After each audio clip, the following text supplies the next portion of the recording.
Hello, this is the RPG Pundit, the final boss of internet shitlords. And today I've got here in the background, I have not yet gotten my Baptism of Fire books, obviously, otherwise I'd be showing them off, but I don't yet. But apparently they are finally about to get on their way, I don't know. But I do have here Star Adventure, which is my thinnest book.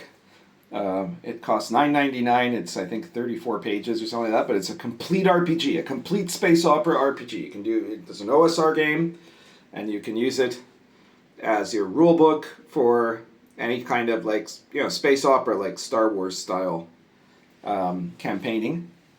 Gonzo Fantasy Companion, which, if you want to make something sci-fi and weird in the kind of style of like Alpha Blue or Avengers Genesis stuff, there you go. You can combine Star Adventure with Gonzo Fantasy Companion, which has all kinds of generators for making different kinds of weird races and humans, mutations, psychics, underground complexes, demi-planes and pocket planes, and alternate material planes, and all kinds of magic items and really cool stuff in it. So be sure to check those out. And then the Invisible College. Not sure you could mix. I guess you could do a combination like the Invisible College and Star Adventure. You could do like the Invisible College in the future, in space. The Cold War continues being fought, but now it's for like the whole of the Federation or whatever. That would kind of be interesting when you think about it. But all right. Today, though, I'm not here to talk about my games in particular, but I am here to talk about the OSR. One thing these three games, and all my other games, almost all my other games, have in common, with a couple of exceptions, is that they're all OSR games. And there's been an argument for some time now about whether, is the OSR still relevant? Is it still useful? And what does the OSR even mean anymore? And all this sort of thing. And I will say first, and clarify everything. The OSR is useful. The OSR does have a specific meaning. The people generally trying to muddy those waters are one of certain types of groups.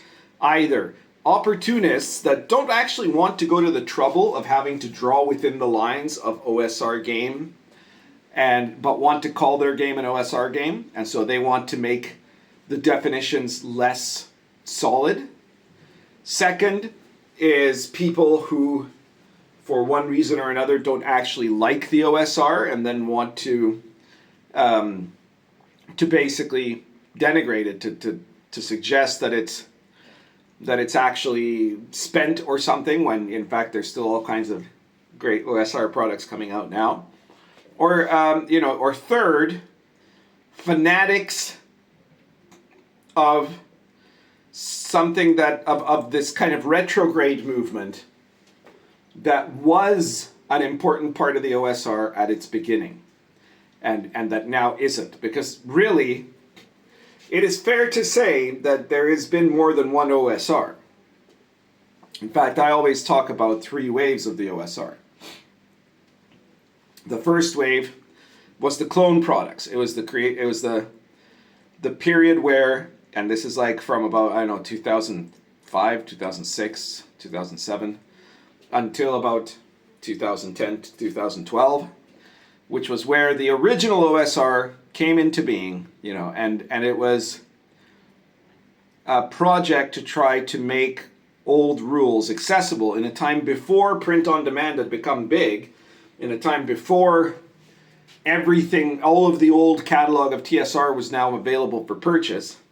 So it was an attempt to preserve the old school rules in a form that people could still buy them without having to spend hundreds of dollars on eBay for an original first edition D&D book or something.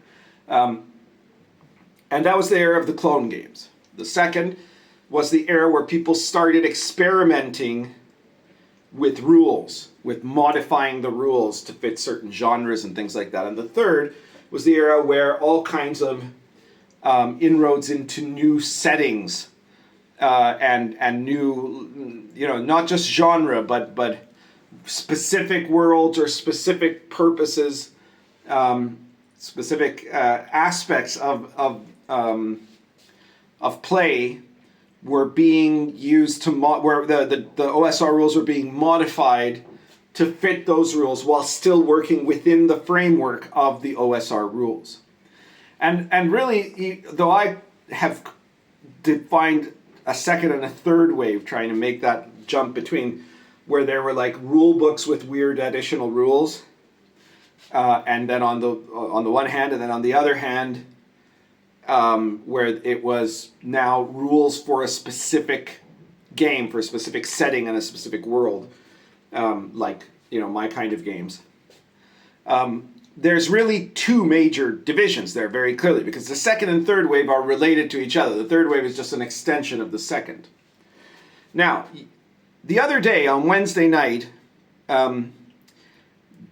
Diversity and Dragons had a clip of some guy who's trying to claim that, well, you know, the OSR is pointless now because the OSR was created, really it was created to revive these old rules. Now we can get those rules.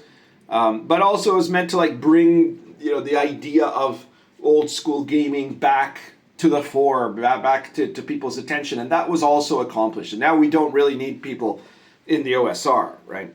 Now, I'm almost betting money that guy's some kind of bro SR guy, right? Because there's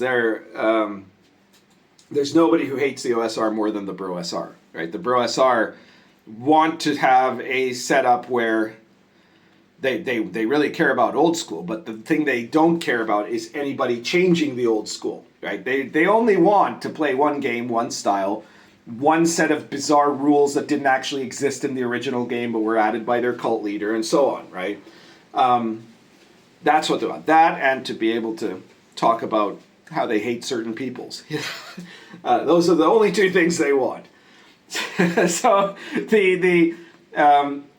these are the people that really like to try to claim that no, the purpose of the OSR was to create copies, basically, of the Metzer set, the brown box, the white box, and AD&D, and that's the only reason it should have ever existed, you know, and that everything else is somehow wrong, you know. I'm going to say something very clear here. You can say that there were two different OSR movements. In fact, we always have this thing, this division, where some people think OSR means old school revival, and some people think it means old school renaissance.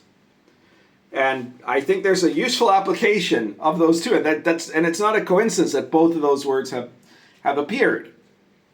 So I will suggest that what was created in the original period of the OSR, when the OSR was first being, when the term for OSR first came into existence, was indeed an old school revival. It was literally trying to revive these games that had been out of print, that had been lost, in a way that they could do so without being sued, so that it could be available to the people, and creating new modules and things like that, but all stuff that was completely conforming to the framework of what D&D in the old school was, right? Like stuff that, if modules for that, or books for that of other kinds, source books or whatever they might have done, would have been stuff that would have appeared as a supplement for one of the editions of D&D, and it would have fit perfectly as that supplement, right? Possibly even into a specific setting like Greyhawk or whatever, right?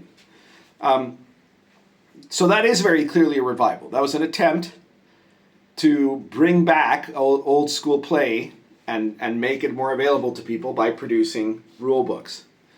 And that was good. That was fine. That was important. It's much less important than what happened after, though. What happened after was the old school Renaissance, right? And in many ways, it's very similar to the real Renaissance, right? Like, you have, on the one hand, you know, the Roman Empire was this remarkable thing, right? It had done incredible stuff.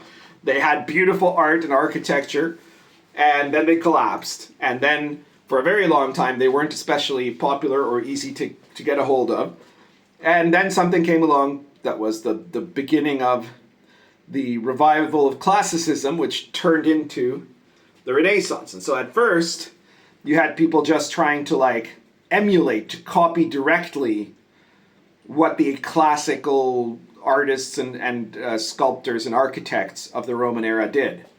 But then you had other people saying, no, this is clearly these are the guidelines, right? This is the way, this is what the proportions and the measures and the systems that they used, but we can now do that and beyond, right? We could go past that within those boundaries of the art. Of the neoclassical can be created, right? The new styles that are derived from those classical sources, but that then produce something different, not just a copy of the same, but something inspired by that can do more, right? Or can do differently at least. And that was the Renaissance. And that's what happened when you started having people like James Raji deciding that, you know what, I'm going to make a rule book that isn't going to be a clone. I'm going to make a rule book that is specifically meant to create the D&D rules in the format of weirder, darker fantasy. And that was his thing. That was Lamentations of the Flame Princess, one of the earliest second wave products, you know. That and that led to other people doing other stuff, right? Stars Without Number by Kevin Crawford, you know, and so many others. Adventure Conqueror King, and of course, you know, Arrows of Indra, and then Dark Albion, Lion and Dragon, Star Adventure, The Invisible College, Sword and Caravan, World of the Last Sun, the Gonzo Fantasy Companion, and now the Baptism of Fire. You know, and all of those are products that are the old school Renaissance, because clearly they're not exactly like books that would have existed, or rules that would have existed, or stuff that would have easily been incorporated into the D&D editions of any of the periods of the old TSR. But they're also very clearly working within those same design lines. There are rules. An OSR product can't be made with a dice pool system, right? An OSR product can't be made with like advanced social skills or social combat or stuff like that. It can't have story gaming elements. You can't have like story points in a product and still call it OSR. You know, it has to have the fundamental skeletal structure of D&D. It has to have the ability scores. It has to have hit points and saving throws. You can play around with those a little bit, but they still have to be there. They have to exist. You know, the mechanics have to exist in a way that the game is compatible, so that if someone grabs, say, the Invisible College, and then someone grabs Sword and Wizardry rather, or Labyrinth Lord, they would be able to port stuff over from one to the other. You know, with a minimum of required conversion, right? And same thing with like the stuff from the Gonzo Fantasy Companion, which is made for World of the Last Sun, which in turn is based on my DCC Weird Fantasy campaign. Could nevertheless also be put into a Greyhawk game, right? And with a D&D, you know, playing, I don't know, first edition D&D, and it would be very, very easy to do that with almost no conversion whatsoever. So that's what the OSR is now. So the OSR originally was a revival movement, and then it turned into a design school, because once you've revived the art, you go forward with it. You make new stuff. You make additional things in a way, and the difference between that and just doing other RPGs is that you're doing it in a way that remains within the boundaries of the rules of art that were established by our forefathers, right? That are established by the old school, rather than doing some new school product. So this is a design movement that has clear boundaries and that has clear rules. It is not just, as Double D tried to claim, a feeling or a sensation, right? It's not just that there's people that have like an old school vibe. But he was right when he said that, you know, people who are old school, you can just kind of tell, right? Like you have an instinct of saying, yeah, they are. And I think a big part of that is if you look at their books, they're going to be books that fall within the design movement. And maybe you don't know all the definitions of that design movement, but you can tell that clearly this is an OSR product versus one that isn't. Okay? So that is the purpose of the OSR. The OSR is may have, yes, it was once originally created to just basically reprint D&D rule books. Now it's got the much bigger task of actually continuing an old school movement in the modern day, which is not going to be continued by retrograde, idiotic, navel-gazing, fake history worshipping, I should say, cult movements that can't actually produce anything of value, including even a long-term campaign, because sorry, Bro-SR methods actually mean campaigns collapse quickly. Quickly being in a few months, by the way. I know that for some of you, maybe, hopefully not for most of my viewers, but for some of you, a few months would seem like a lifetime of a campaign if you're a 5e person, right? But a few months is pathetic for a guy who's had a campaign running for over 11 years, to say nothing of like somebody, Double D, who's been running the same Birthright campaign for like 20 years. So yeah, that's the thing. And the person that was on that video is obviously just some enemy of the OSR for one reason or another, like either a passive or an aggressive enemy. I don't know, but yeah, they're not to be. It's not to be taken seriously when you see someone claiming that the OSR's best period was before, it was somewhere in the distant past. The best OSR stuff is coming out now. An OSR product has just spent 3 weeks in the top 5 of the bestseller list of Drive-Thru-RPG. There have been OSR products that have had huge numbered Kickstarter campaigns in this last year. Huge, right? So the OSR has no sign of stopping, because the thing is that school has been so successful because it's using a set of mechanics that really work. And that makes everything else easier. Yes, you still have to work on, the publishing side. You have to make it look pretty, right? I mean, a big part of the Baptism of Fire is that it looks pretty. But having a solid design framework, and then all you have to do is figure out what it is that you want to say within that framework. And the more unique it is, the more potential it has to actually draw people's attention, right? I think, although there's still, I mean, what's it called? Dragonbane, I think, it's basically another clone, and it's already had, wild success, So there are still people that want a game that is just another version of the original rules, but with a different style of art, which is basically what you get with that game. And that's fine, right? But at the same time, I think that if you've got a game that has something interesting, it deals with an interesting setting, it has a twist on the mechanics, it has a twist on the type of play that's expected, all of those things can end up drawing attention to your game. And but half the battle's done. You're not going to have a crappy system. You're not going to force people to have to learn a brand new system from nothing. That is the benefit of the OSR, of the old school Renaissance, is that people can immediately recognize the artwork that they are looking at. Not in terms of like the art of the book, but I mean the art of the design, right? That everybody will flip that open and they'll all know D&D, and it's D&D, and they'll be, okay, yeah, I can run this, I can play this. I don't have to start learning a bunch of new rules or figuring out how to do point buy or any of that nonsense, Point buy is another thing that can't be in the OSR. So there you are. That is basically the argument I wanted to make.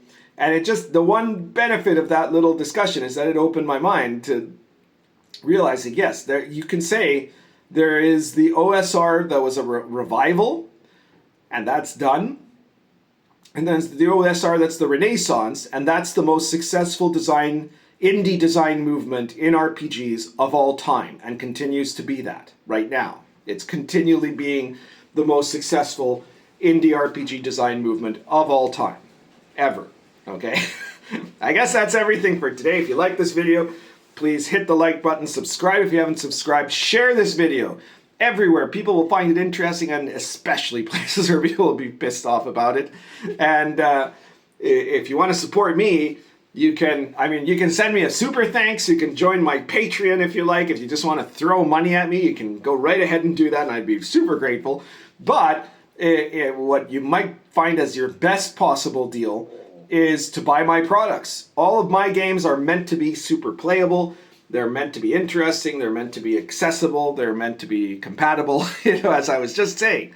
So you're bound to find something of mine that you're going to like, whether it's Lion and Dragon, Dark Albion, Baptism of Fire, or whether it's more unusual stuff like Star Adventure or The Invisible College or World of the Last Sun. And you can check in my Pundit Presents on drive-through anthologies that have tons and tons of different useful things for OSR game, or in my new Pundit Files, which are available from the Red Room. I'm currently on number 12, an adventure called the Mendicant. But you can see there that there's stuff for like the Invisible College, like there's the Invisible College 1930s campaign is one of the issues of the Pundit Files. There's going to be stuff for Star Adventure. There's going to be stuff for Gonzo, for the World of the Last Sun. I actually just finished working on a list of magic items from my Last Sun campaign that are going to be one of the upcoming Pundit Files. And there's definitely going to be stuff from Baptism of Fire. And you can see right now there's already a whole bunch of great stuff on adventures, new classes, source books for different things, events and stuff like that, supplements of all different kinds. Check it out at the Red Room, where it only costs always $3.50. Okay, so for about $3.50, you can get a great product of the Pundits just for you. That's everything for today. Currently smoking. This is a Lorenzetti poker plus Argento Roots.